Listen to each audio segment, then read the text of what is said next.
Good morning DElEd चतुर्थ semester के आज के क्लास में हम लोग नया चैप्टर स्टार्ट करेंगे। वर्ग समीकरण एक्स स्क्वायर इक्वल टू के रूप वाले समीकरणों का हल। एक तरह से हम द्विघातीय समीकरणों को कैसे हल करेंगे उसके बारे में इस क्लास में हम लोग चर्चा करेंगे। उससे पहले हम लोग देखते हैं कि द्विघातीय समीकरण होते क्या हैं। यहाँ पे आपको 3 समीकरण लिखे गए। पहले में लिखा गया 3x + 4 = 0। ये हमारा समीकरण 1 है। दूसरा समीकरण है 4x² - 36 = 0। और तीसरा समीकरण है 3x² + 2x - 7 = 0। ये हमारा थर्ड समीकरण है। यहाँ पर हम अगर देखें तो यहाँ पे हमारे पास एक अज्ञात राशि है x, चाहे समीकरण 1 हो, 2 हो या 3 हो। तीनों में ही हमारे पास बस एक चर राशि है x। अगर हम समीकरण 1 में अज्ञात राशि x का अधिकतम घात देखें तो 1 है। यहाँ पे देखें तो x का जो घात है वो 1 है। लेकिन अगर दूसरे या तीसरे समीकरण में देखा जाए तो उनका जो अधिकतम घात है वो 2 है। दूसरे समीकरण में देखते हैं तो जो x है उसका घात 2 है। अब तीसरे समीकरण में अगर देखते हैं तो यहाँ पे 2 पदों में x आ रहा है। पहले पद में x का घात 2 और दूसरे पद में जो x का घात है वो 1 है। तो इस प्रकार अगर तीसरे समीकरण में देखें तो मैक्सिमम घात जो है वो 2 है। तो ऐसा समीकरण जिसमें अज्ञात राशि का सबसे बड़ा घातांक 2 हो तो उसे हम द्विघातीय समीकरण या वर्ग समीकरण कहते हैं। यानी कि यहाँ पे जो समीकरण 2 और 3 है वो हमारा द्विघातीय समीकरण है, क्योंकि इन समीकरणों में जो अज्ञात राशि का मैक्सिमम पावर है वो 2 है। वर्ग या द्विघातीय समीकरण ऐसा द्विघातीय समीकरण है जिसमें x या जो हमारा अज्ञात राशि है उसका घातीय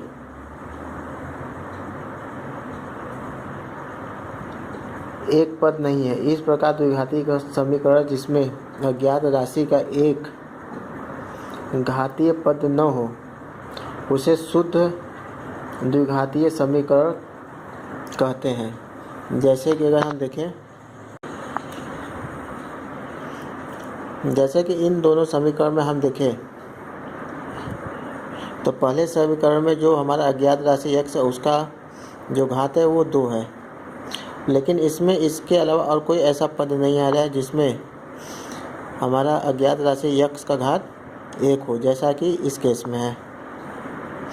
तो ऐसे समीकरणों को हम शुद्ध द्विघातीय समीकरण कहते हैं जिसमें एक घातीय पद अज्ञात राशि वाला न हो। इसी तरह दूसरे समीकरण में देखें तो 3x² - 27 = 0। तो इसमें भी अज्ञात राशि का जो घात है वो 2 है, लेकिन कोई ऐसा पद इस समीकरण में नहीं है जिसका x का घात 1 हो। तो ऐसे द्विघातीय समीकरणों को हम शुद्ध द्विघातीय समीकरण कहते हैं।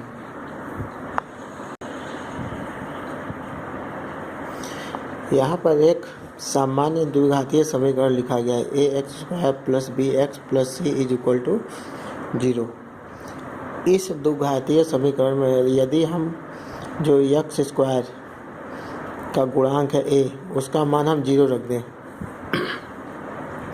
तो हमारा ये वाला पद क्या हो जाएगा, 0 हो जाएगा और बचेगा bx + c = 0।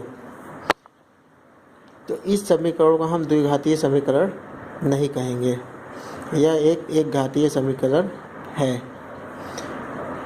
तो इससे हम ये निष्कर्ष निकाल सकते हैं कि किसी द्विघातीय समीकरण में x² का गुणांक 0 नहीं हो सकता है। यदि एक्स स्क्वायर का गुणांक 0 हो गया तो वह द्विघातीय समीकरण नहीं रह जाएगा।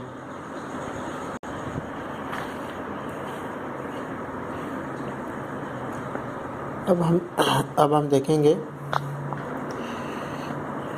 द्विघातीय समीकरण का हल। द्विघातीय समीकरणों को हम कई विधियों द्वारा हल कर सकते हैं। उसमें जो पहली विधि है वह है वर्गमूल लेकर।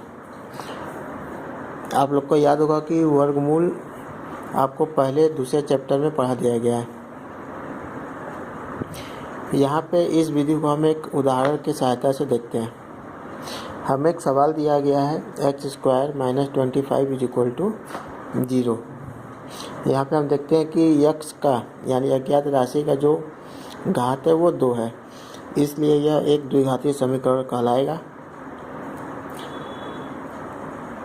अब इस प्रश्न को अगर हम हल करें तो 25 का हम पक्षांतर करने पर, यानी कि जब 25 को हम बाएं पक्ष से दाएं पक्ष में ले जाएंगे तो उसका जो चिन्ह है वो बदल जाएगा, जो कि माइनस से प्लस हो जाएगा। तो इस प्रकार हमें मिलता है x square is equal to 25।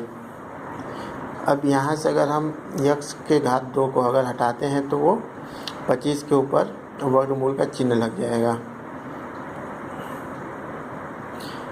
और हम पढ़ चुके हैं कि 25 का जो वर्गमूल होता है वो 5 होता है,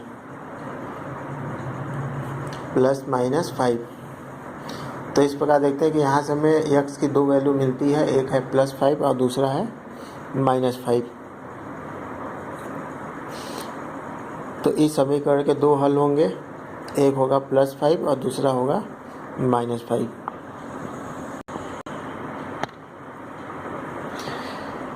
द्विघातीय समीकरण को हल करने की जो दूसरी विधि है वो है गुणनखंड विधि। इसे भी हम एक उदाहरण से देखते हैं। तो यहाँ पे एक हमें प्रश्न दिया गया है x square minus 49 is equal to 0 को हल कीजिए।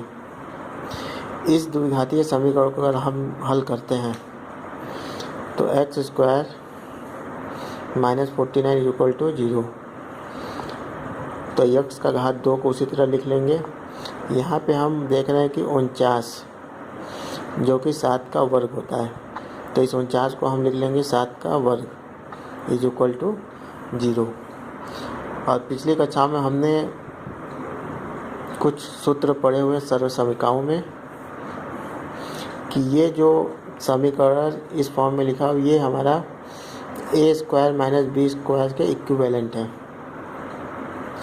a के जगह पे x है और b की जगह पे 7 है।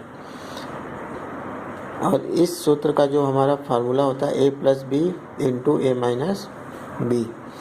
तो इसी सूत्र के आधार पर अगर हम इस समीकरण को हल करें तो एक कोष्ठक में हमें मिलेगा x प्लस 7 और दूसरे कोष्ठक में मिलेगा x minus 7 is equal to 0।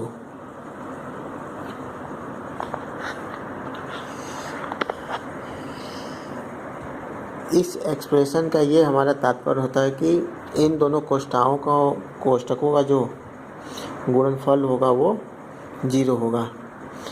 इसका मतलब ये होता है कि या तो हमारा ये कोष्ठक 0 हो या तो ये वाला कोष्ठक 0, जिससे कि उनका गुणनफल 0, या तो फिर दोनों ही कोष्ठक हमारे 0 हो जिनका गुणनफल हमें 0 प्राप्त हो।